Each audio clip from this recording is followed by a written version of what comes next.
My hotel here, you can see, is quite heavily fortified. There's even like a little watchtower, so you can look over the fence and see what's going on in the street. Our front gate's locked, so I've got to get old mate to let me out. Alright, got boots on the ground in Islamabad. And as you can see, I've got my shalwar kameez on today, mostly because it's so bloody cold. But I don't actually have any long pants yet, but I've got long pants as part of this get-up.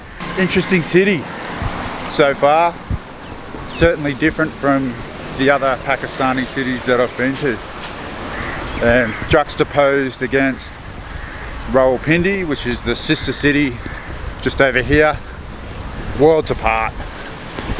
But I think what's interesting about Islamabad is it was actually built for government, and interestingly it was actually designed by a Greek architect who's set the city up in grids, and the grids, well, the locations within the grid are called sectors.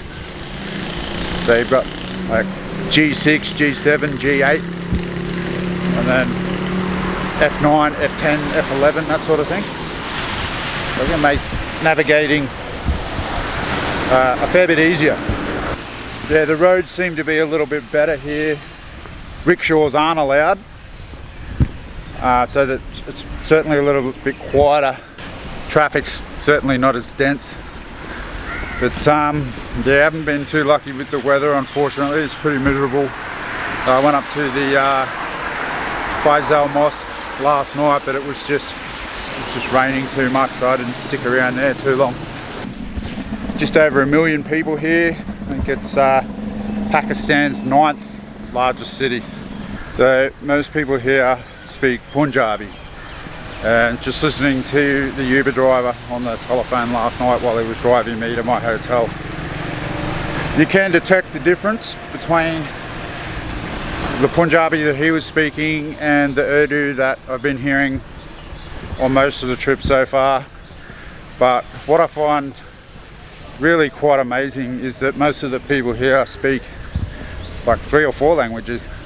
So the layout here, like the scenery just around the streets here, as you can see, it's really quite green, which is a hell of a lot different to Karachi, which is just a dust bowl. One thing's for sure is that razor wire installations would be big business here.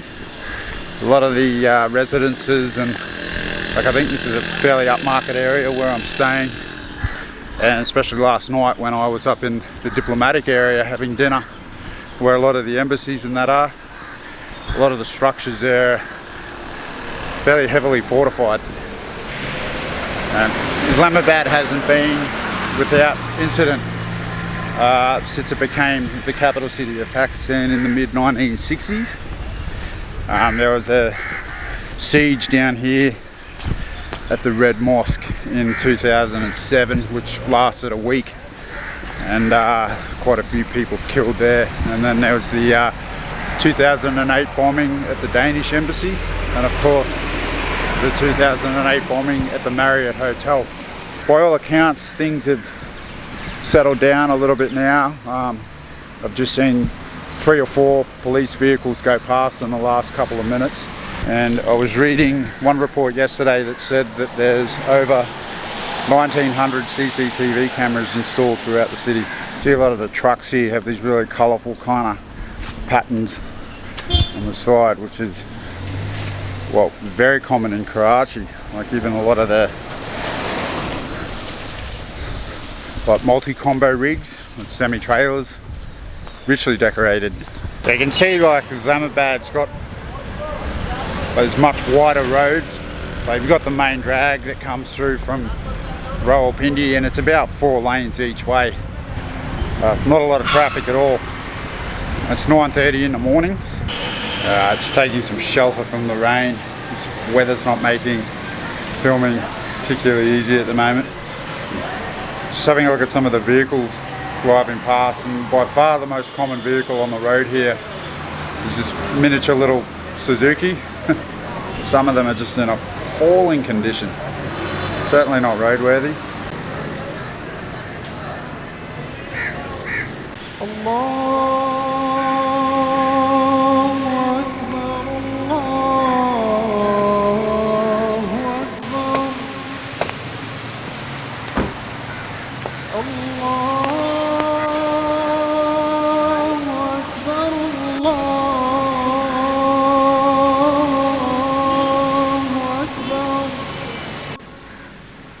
أشهد أن لا إله إلا الله. See the red building behind me? Yeah, that's actually the Lok Masjid, or the Red Mosque.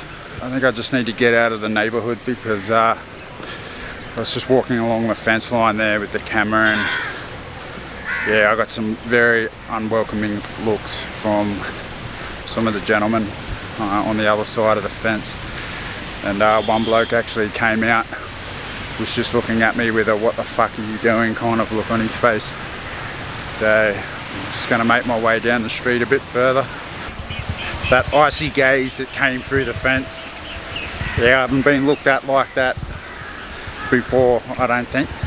Started walking down the street a bit more, and there was a bunch of Pakistani army rangers just at a post on the side of the road. So I just had a chat with them, asked them about whether they actually let people inside the mosque. So, no, don't go, you don't go. This is the guy that had an automatic weapon slung over his shoulder. They've got the Islamabad hotel behind me here. Yeah, it's not a bad looking hotel at all. Alright, I've just pulled up at the Pakistan Monument. Alrighty, so you can see the design there. The four larger petals symbolise the four main ethnic groups within Pakistan, and then there's actually three smaller petals which symbolise the three minority groups. And the way that it's designed is it depicts all of these groups coming together in unity within Pakistan. So you can see that the architecture once again has that Mughal kind of style to it, which, as I said before, I find really awesome. We're actually in a pretty elevated position here, which is good. So you can actually see the top of the monument from a lot of different places within the city.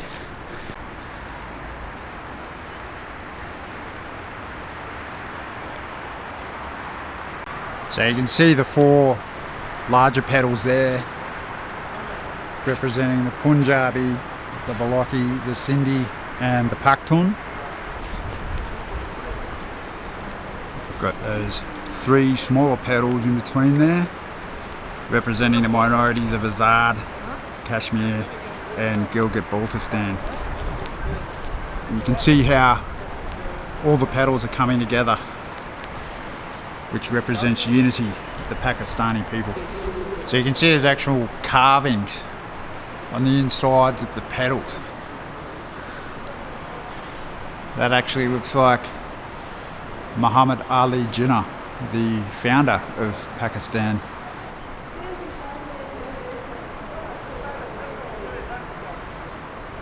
What did you say about the Pakistani weather? Well, the weather in Karachi was actually really nice. It was nice and sunny. I went to the beach. Islamabad. Yeah, but it's just been raining since I got to Islamabad. We are enjoying very beautifully. We are also school teaching staff. These are all the teaching staff of Taj Education Complex, and we have come yesterday and stay there in Islamabad. If you want to come there, so we are most welcome to you, and we will be really happy that we will see you over there. So it will be a kind of pleasure for us that you will come there and you will see the beauty of our area and you have to explore the area to the world that we are peaceful people and also has hospitalized people. Thank you very much. Yeah, thank you very much. Thank you. It's Nice to meet you guys, my yeah. visiting card. Thank you. Thank you. Like the welcoming attitude that they have towards foreigners here is just brilliant. Like it makes you feel special. You can see that a lot of them are really working hard to improve the international perception of the country and Pakistani people in general. Yeah, frankly, I think they're doing a pretty good job. I mean, I've only got positive things to say about my experiences here, and you really should come and see it for yourself. So if you're in Islamabad, definitely come up and check out the monument. There's actually 2 museums on the road up to the monument, so I'm probably going to head back that way now and just have a bit of a look at the Lok Virsa Museum, which is one of the cultural and artistic museums of Pakistan, which should be pretty cool. Alright guys, that's it from the monument. We'll be back with more shortly. Next stop on the tour of Islamabad is the Lok Virsa Museum. So this is actually located just down the road from the Pakistan monument. I just walked down, it took about 10 minutes. Alright, that museum was quite extraordinary. It cost me 500 rupees to get in, which is about $5, pretty cheap. But yeah, a lot of care and attention to detail had gone into the exhibits. So it's pretty cool the way they've got it set up in there. So they've got cultural linkages with different regions, Turkey and Saudi Arabia, Central Asia. Yeah, as I said, the detail that's in the exhibits is just mind-blowing. For sure, if you're in the area, you should definitely come and check it out. Right now, I'm going to head back to Islamabad and just chill for an hour or so, because it looks like we might have another shower on the way. But once the weather clears up again, we'll be back out. Back with more soon. Alright, so just filming on my phone now. I just had to leave the camera back in the room. Reason being, just driving back before from the Pakistan monument, and we went past the Red Mosque where I was earlier this morning, and it just looked like there was a bit of activity out the front. There's about 30 or 40 armed men on the side of the road.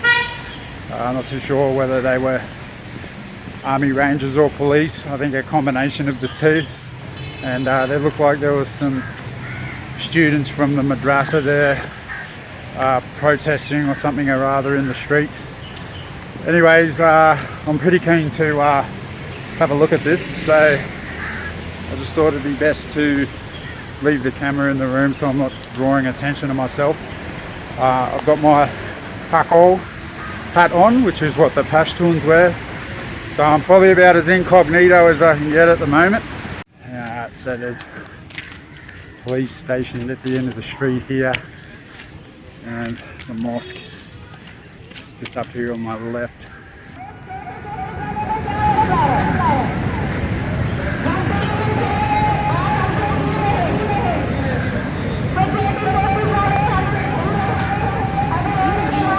Alright, this is looking pretty intense.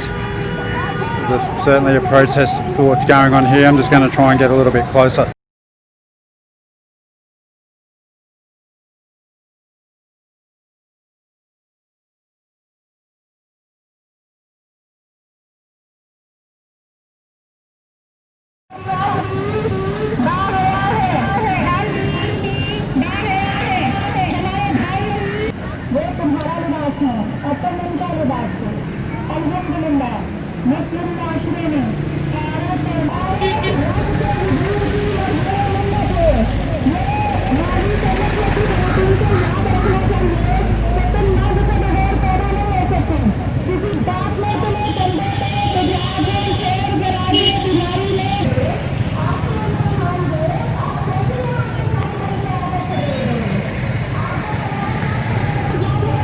As you can see, there's a lot of young girls there in niqabs.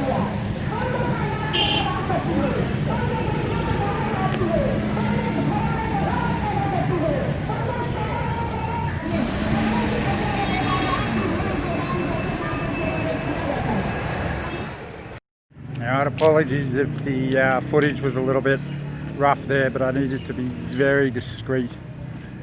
Yeah, we might just leave it at that for the moment, because as I said, I am recording on my phone here and I don't think the quality is going to be quite as good.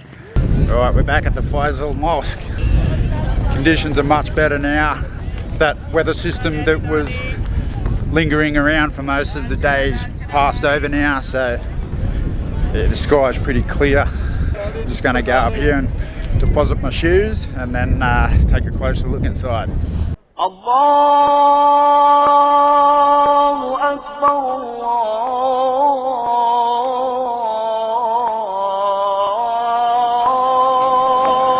Akbar. Yeah, pretty hectic down here at the minute.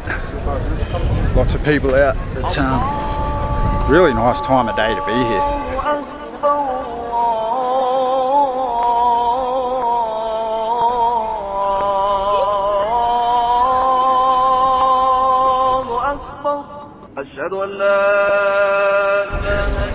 Right, so this is actually the 4th largest mosque in the world. Just looking at this area that I'm walking around in, they say it can hold several 100,000 worshippers. It's just phenomenal.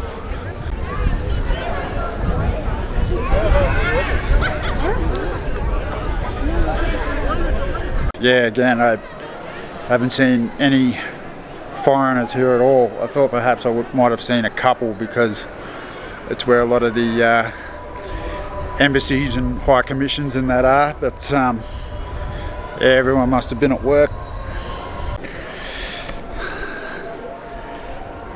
Alright, so my time in Islamabad has come to a close, and yeah, thoroughly enjoyed it. It's been an incredible experience. Yeah, once again, the hospitality shown to me was just amazing in every way.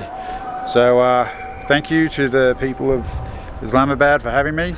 I've had an awesome time, and tomorrow heading up to Mingora in the Swat Valley. So pretty pumped for that. Always keen to check out a new destination. That's it from Islamabad. Until the next adventure, take it easy, guys.